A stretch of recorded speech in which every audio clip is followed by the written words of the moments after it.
Hello, and welcome to the MDL Code tutorial videos. In this video, I'm going to show how you can set up Visual Studio Code to start with Moodle development. I know that quite a few people want to try use the MDL Code extension, but they have never worked with VS Code and might think that migration can be hard. It is true that VS Code is so flexible that it may be challenging to find the right combination of extensions and settings. One can say it is almost like Moodle itself. So why choose VS Code? VS Code is a universal platform that supports any programming language, and you do not need to change the editor every time you work with a new project. It is built on open source code and allows the community to participate in the product development. If you want, you can use VS Codium, a completely open source build. VS Code is very lightweight and does not take as much resources as other IDEs, especially Java-based ones. You can make it quite heavy with too many extensions, though, but you can configure it wisely to avoid it, and I will give some tips about it in this video. It is by far the most popular editor. According to the last Stack Overflow survey, 73% of all developers use VS Code. This is significantly more than any PHP-specific IDE, but of course, it is an unfair comparison because VS Code is used for any language and not just PHP. However, it also means that there are and there will be significantly more extensions that are developed for VS Code than for any other editor. PHP support in VS Code is getting better and better every day, and there is hardly any functionality that you cannot have in VS Code now. And another thing I keep hearing is that I don't want to switch from PHP Storm because I'm used to the shortcuts.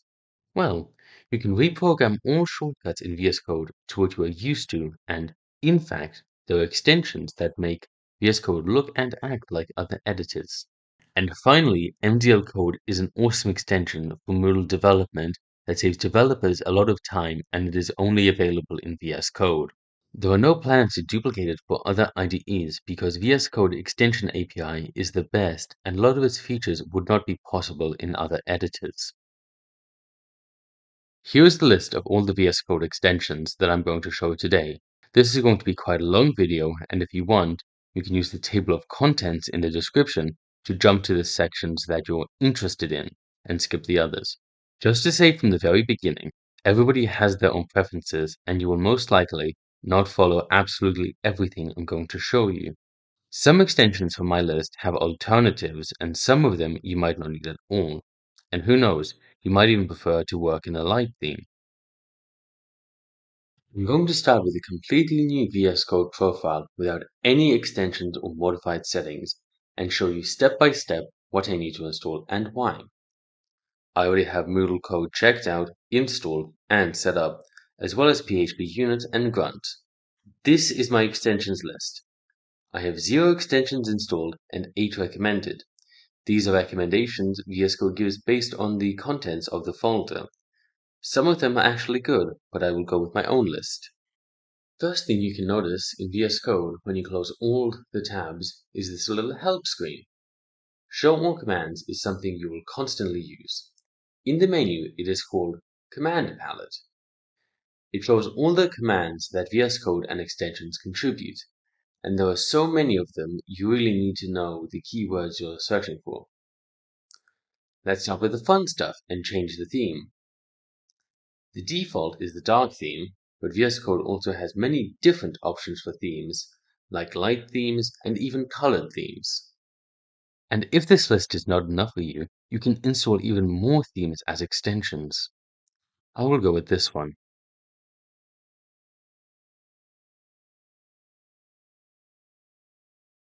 Let's use the second feature, go to File, and open one PHP file and one JavaScript file. You can see that in both of them, syntax is highlighted, and it seems like VS Code supports both of them, but it actually doesn't.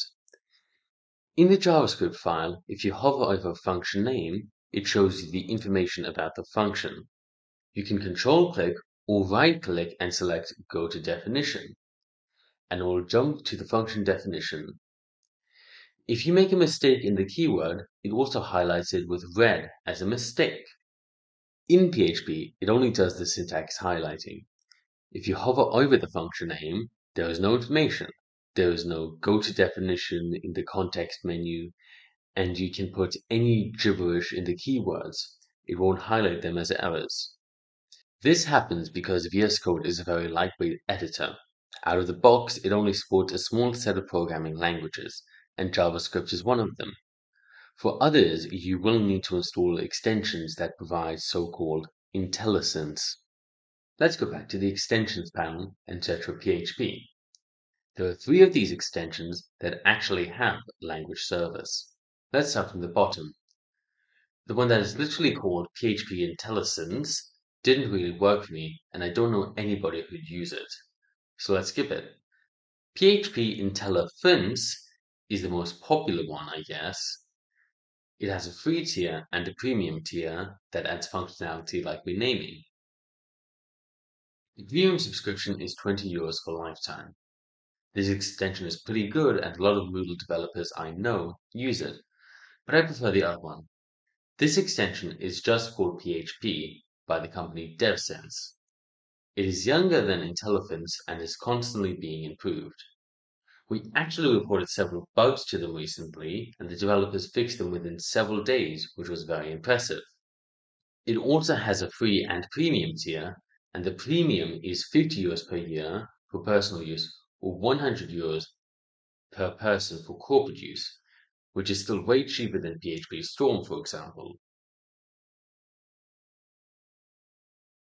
Let's check the extension list after I installed it. DevSense sneakily installed two more of their extensions. Composer is almost not used in Moodle, but definitely very helpful with other PHP projects. And PHP Profiler provides UI to inspect Xdebug profile reports. It can be quite good for performance problem debugging. Now we're back in the PHP file. You can hover over the function name and see the function description. You can also go to the definition, and if I make a mistake, it is highlighted. In fact, I can navigate between all the functions and classes in all files.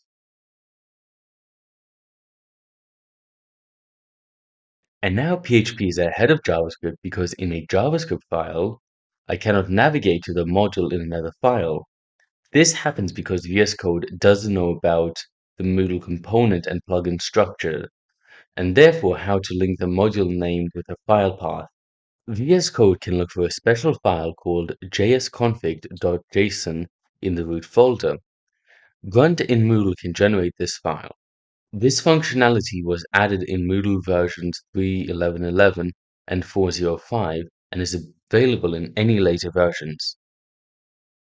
I can open the terminal and type npx grunt jsconfig.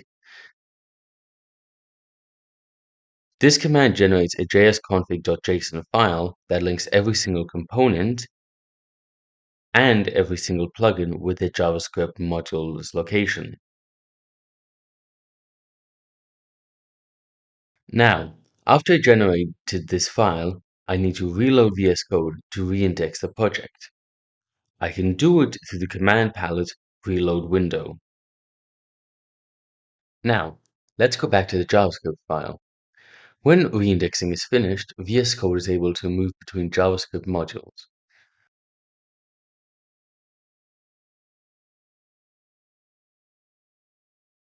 For ES6 modules, it can even navigate to the individual functions.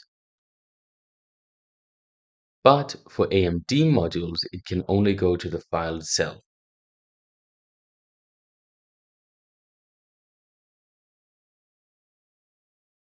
But what if we need to navigate between the PHP and JavaScript files, like here, for example, or from a mustache file? This is where we need MDL code. MDL code is an extension specifically for Moodle development. Among many other features, it will add navigation between different programming languages. I again fast forward the initial reindexing that takes a little longer, and I can see that the JavaScript module name is highlighted with orange, and I can navigate to the definition now. MDL code will also allow you to navigate to other Moodle entities, for example, strings. But let's not talk too much about it now. MDL code deserves a separate introduction video, and maybe even more than one. One thing I want to show in this video though is that MDL code can also generate jsconfig.json. Let's create a new plugin that has JavaScript files. For example, a button for the new TinyMCE editor.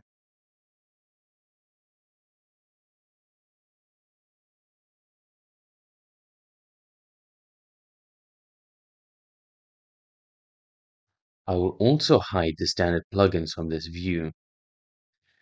Now this is a new plugin that was not included in the jsconfig.json when we generated it, and VS Code is not able to follow the function definition in another file. Open the command palette and search for MDL code. One of the commands is to update jsconfig.json. This doesn't use grunt, by the way, but produces very similar results.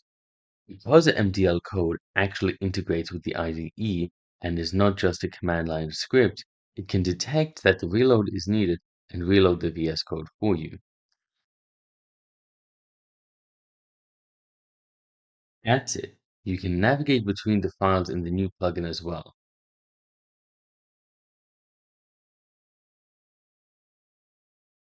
Let's continue fine-tuning VS Code.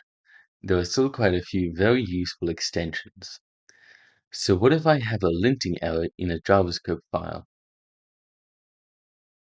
There is no warning in the editor, but when I run grunt, it fails.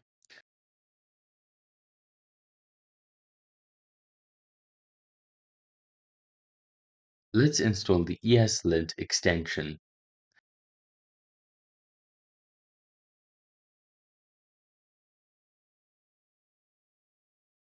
Now we can see the errors in the editor too.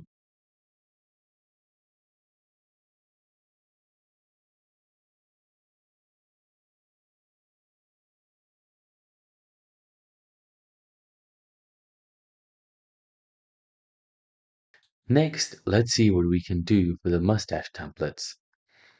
In a mustache file, I can navigate to Moodle strings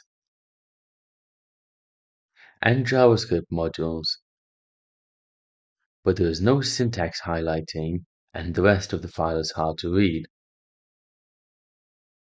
Same thing happens in Behat feature files. MDL code extension added autocomplete for the steps and also jumping to definition. But it would be nice to also have some colors.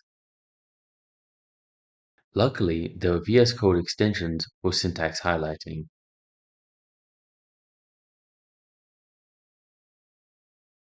All VS Code extensions have an identifier that is unique in the marketplace, similar to the Moodle plugin names in the plugins directory. I will put identifiers of all extensions I featured in this video in the description so you can find them easier. Here are two extensions that I picked for Mustache and Behat syntax highlighting. They both have alternatives and you can pick other ones if you want.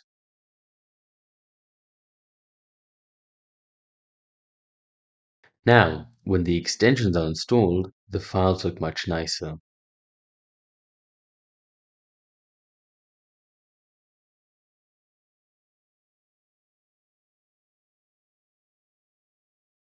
Let's open VS Code settings. You can do it either by pressing Ctrl, comma, or via the menu. First thing I want to change is to automatically save files. I recommend setting it to on focus change. That means that when you switch from the editor to the integrated terminal, the files will be saved. If you choose on window change, you would actually need to navigate away from VS Code. You can see that the change setting has a blue line on the left. VS Code allows you to change the settings on the user level or on the workspace level, but to be honest, since I discovered profiles, I hardly use workspace level anymore. VS Code stores all changed settings in a JSON file, and you can edit this JSON file manually, and it is often faster. To open it, search for JSON in the command palette. You can see here that there are default settings, user settings, and workspace settings. Let's open the user settings. Here you can see all the settings that I changed so far. I have a zoom level because I'm recording this video. I changed the theme in the very beginning, and I just changed the file's autosave. You may have noticed that when you open the files from the Quick Open menu, they open in separate tabs. But when you open them from the Explorer, they replace the last open tab. This is because files from the Explorer open in preview mode. The name of the previewed file in the tab is in cursive. You can edit the file or double-click the tab to change it to normal mode. The preview mode is enabled by default in VS Code, and it may be confusing at first for the people who switch from other editors. You can disable it here if you want, but it's actually quite useful when you get used to it, especially when you need to look through multiple files in search or reference results. Another setting I recommend to change straight away is detect indentation. All new code in Moodle has to be indented with 4 spaces and not use tabs. And even if some old files have wrong coding style, there is no need to copy it. Using 4 spaces and not using tabs are already default settings, no need to change them. By the way, each setting has this cog here with some useful actions. Each setting has a unique ID, and this is the same as what you see in the JSON file. Now, I'm just going to jump to some settings that I would recommend to change. I will put the whole list in the JSON format in the video description. The first setting, Search Exclude. Here you can add the JavaScript build files and theme build CSS files, and they will be excluded from search results. Enable sticky scroll. Some old Moodle files like admin.lib or navigation.lib have multiple classes in one file, and it is very convenient to see the class name on top when you scroll. Editor rulers. Add a vertical line at 132 characters so you know where to wrap long lines of code if you want to keep CodeChecker happy. Now, if you look at all settings and go under the extensions, you can navigate to individual extensions, for example MDL code, and configure settings for this extension. Or you can go to the extensions page and select from the cog extension settings, and then you will see only settings for this extension and nothing else. So specifically for MDL code, you need to configure the path to PHP, prefix for CLI script execution, and of course, your name for the copyrights. If you have a premium subscription of PHP extension, I also have some settings overrides for the code formatter. And finally, you can additionally override the settings on the language levels. We need to do it for the Behat features. Currently, they use 4 spaces, but it should be 2.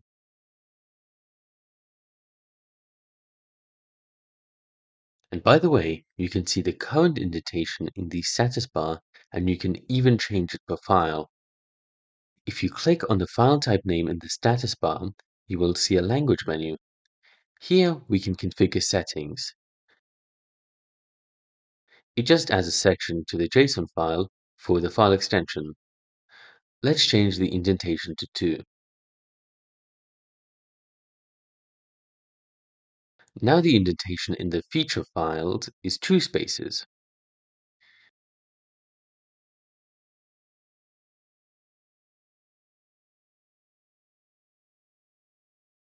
Here are all the settings I have at this stage. I will add some more in the extensions I will show later in this video, and again, this will all be in the video description. Now, I just want to demonstrate VS Code profiles. Profiles were only added in VS Code recently in 2023, and they were the most voted new feature by developers. Profiles are very convenient when you switch between different programming languages and environments. Previously, you had to fiddle with your VS Code and disable extensions from other projects because they slow things down by looking for something that doesn't exist. Profiles make it so much easier. I'm going to create a new profile for Moodle development documentation. You probably know that the new Moodle development documentation site uses Markdown and accepts contributions as pull requests to this repository. I'm going to clone this repository and open it in VS Code.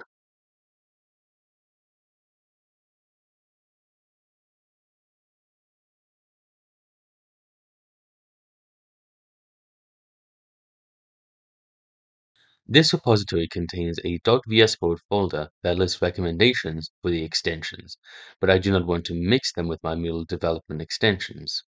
I actually tried, and the spell checker is quite annoying when it applies to Moodle source code, so I'm going to create a new profile.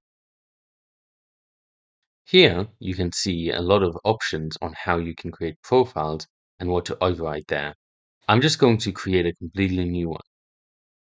Unfortunately, in this case, my settings are also gone, so let me zoom back in. And let's install all recommended extensions.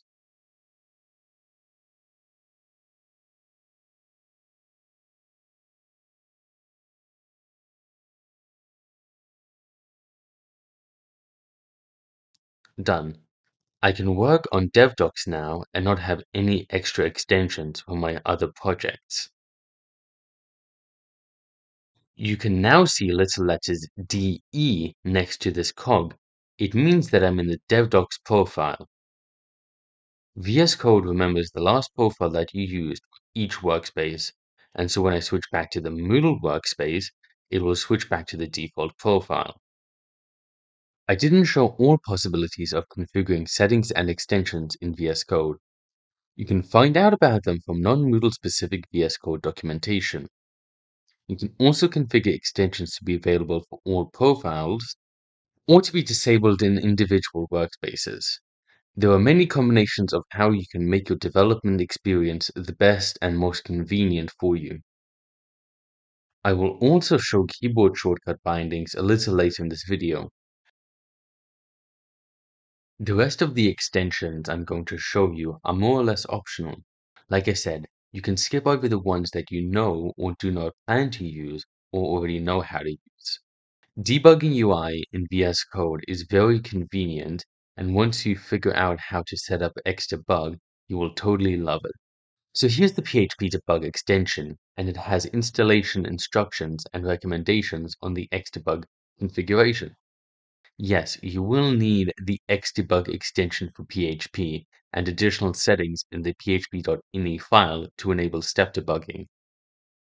If you have never used Xdebug before, then basically, when started from the PHP side, Xdebug sends information about each executed PHP command through a dedicated port. The editor, when debugging is enabled on the editor side, listens to this port and displays it nicely. Through the same port, the editor can also tell Xdebug to pause execution at breakpoints. So in order for debugging to work, it has to be started on both sides. The extension recommends setting debug auto start, but it can have some side effects. There are alternate ways to start and stop debugging from the PHP side, and they are linked here too. Let's see it in action. First, open the debug view. Since this is the first time I'm executing it, it prompts me to create a launch.json file. If you're an experienced debugger, you can change the default configuration. I'll just keep it as it is. To start listening to Xdebug, you need to select Listen for Xdebug and press this green button. Debugging starts and this panel appears.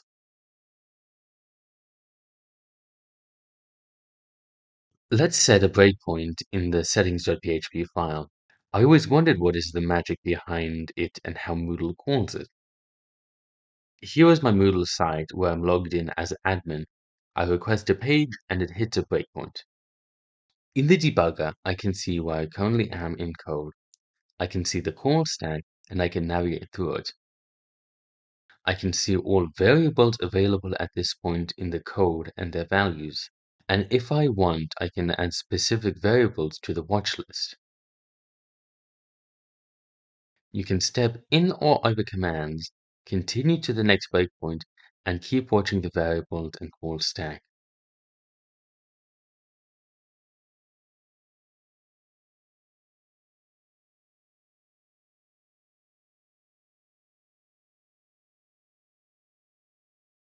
To stop listening to Xdebug completely, click on this red square.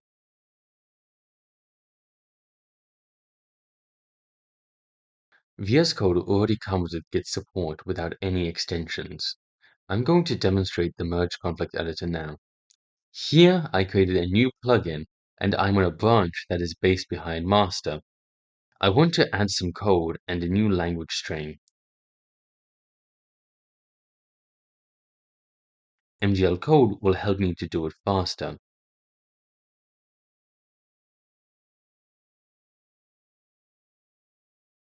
This is the standard Git view.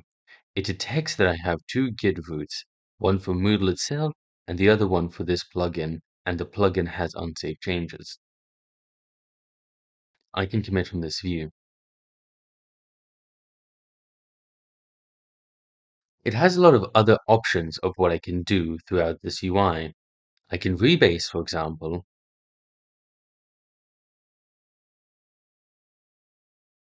Regardless if you use this UI or a command line, when you hit merge conflicts, you need to resolve them. This is how VS Code shows the merge conflicts. These little links, which change to accept, are a great time saver. You can also open it in a merge editor.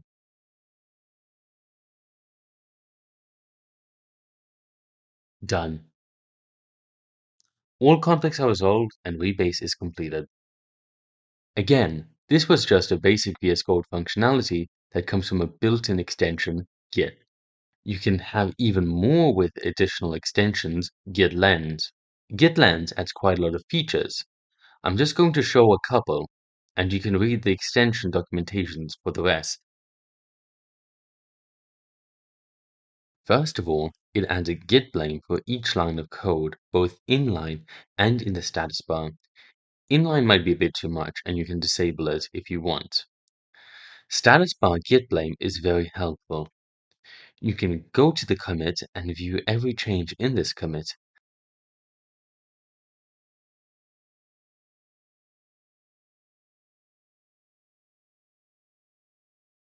Do you remember how the git view looked before we installed the extension?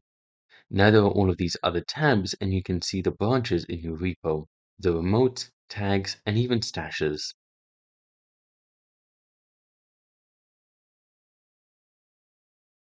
Inside each file, there is a new git lens icon on top, where you can toggle git blame for this file. And there are even more features. This was just a quick glance. The next extension that I'm going to show is the PHP Code Sniffer and how to integrate it with Moodle Code Checker. If you have made core contributions or submitted your plugins to Moodle Plugins directory, you would see automated reports about the coding style errors in your code. You might have even run the local code checker plugin or used Moodle CS or Moodle Plugin CI. There is a way to see all coding style errors right in the editor without needing to submit your code to GitHub or running CLI script. First, forget about local code checker. It is about to be deprecated anyway. What you need is Moodle coding style, or even better, Moodle plugin CI that includes Moodle CS and many other checks. First, you need to install the Moodle plugin CI, but install it outside of your Moodle directory. Instead of the last parameter, specify the directory where you want to install it.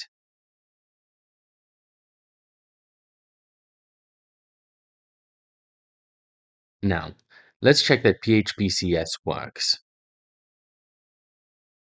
Yep, it works. The file index.php in Moodle doesn't comply with Moodle current coding style. This is quite common. The coding style changes and the existing core files are not updated. And if you make core patches, you should only change coding style in the lines you modify. Otherwise, it will be very hard to run git blame to trace the actual code changes. You can also see that here it says that some of these errors may be fixed with PHP-CBF. This is a script in the same folder as PHP-CS if you want to run it. Now, install the PHP-CS extension. Note that there are two of them, and this is the extension I recommend because the other one is deprecated despite having significantly more installs. Go to the extension settings and add a path to PHP-CS from Moodle Plugin CI. Even though it says it is an optional setting, you need to make sure it points to the code sniffer with Moodle rules because you may have another code sniffer in the executable path. Let's open the index.php file. Remember the errors from the command line execution? Now you can see them in the editor too. Unfortunately, quick fixes are not available even for the errors that can be fixed by PHP-CBF. I did a little research and found an extension that can do both linting and fixing, but it is noticeably slow. I suppose it is due to the fact that PHP-CBF must be executed on the whole file, and the extension must be doing some magic to run in the background and extract the particular fix. So it'll be much faster if you just manually run PHP-CBF on a file or folder.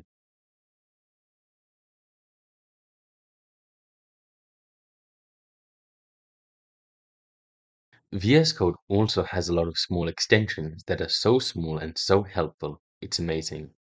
One of them is trailing spaces.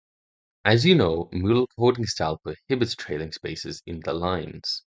This extension highlights the trailing spaces.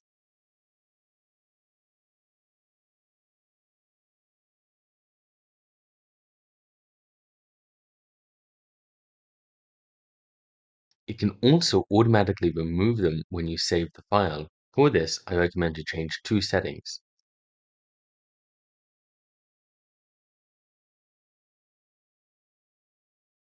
Trim on save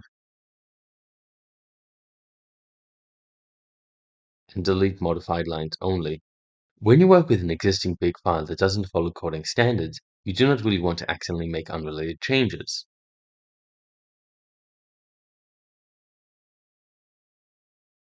Here, I make another change. I save the file and these spaces disappear. The other changes stay because they were done before. Another small and useful extension that will automatically populate param and return directives is PHP doc blocker. Let's look at the difference. This is a file where the function is not documented. I try to insert the doc block and it is just empty.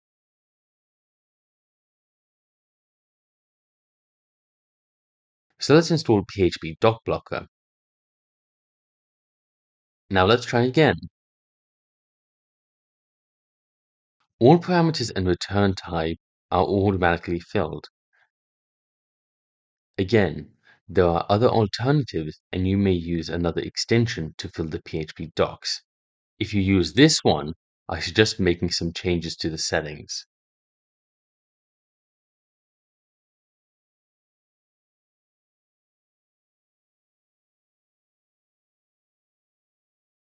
Yet another super simple extension. Here is the Behat feature files that I found in Moodle Core that hurt my eyes. When I was using PHP Storm, I used to be able to select the table and press Ctrl Alt L and it would format it. So I was able to find this nice little extension called Table Formatter. I do not even need to select the table anymore. I just put my cursor anywhere on the table and select from the command palette Table Format Current. By the way, I can also format all tables in the file. And look, formatting the current table already has a shortcut, but I'm so used to Ctrl Alt L, I do not want to learn a new shortcut. So let's open the command palette and search for the word shortcut. Here it is. Preferences Open Keyboard Shortcuts. Here we can see all commands that VS Code has out of the box and the installed extensions contributed and their shortcuts. And here is the command I want to change the shortcut for. I can edit it by assigning it a new shortcut. Let's assign Ctrl-Alt-L. Let's test it. It works perfectly. And again, VS Code lets you edit all of your shortcuts in a JSON file. And in this case, you can see that there's one shortcut that I added and one shortcut that I removed. If you really want to, you can search in the extensions for the name of the PHP IDE you used before and migrate all shortcuts. Here are some examples. I didn't include any of these extensions in my list because they are very specialized.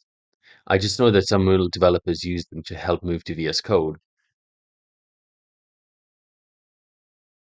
Another extension I wanted to show you today is the database client. This extension has some synonyms in the marketplace for each database type it supports. You can spot them because they use the same icon and the same URL. Again, there are many other alternatives for the database client, and you can choose your own.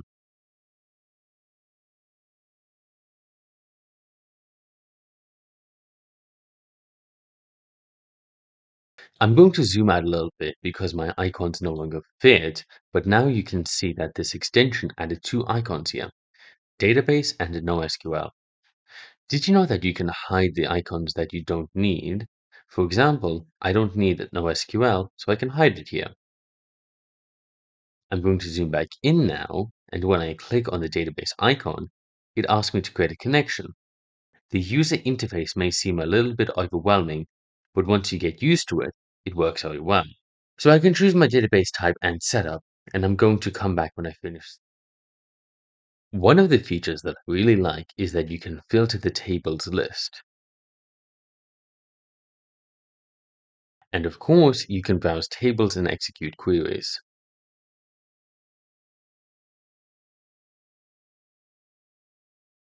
It also has a nice color highlighting and autocomplete.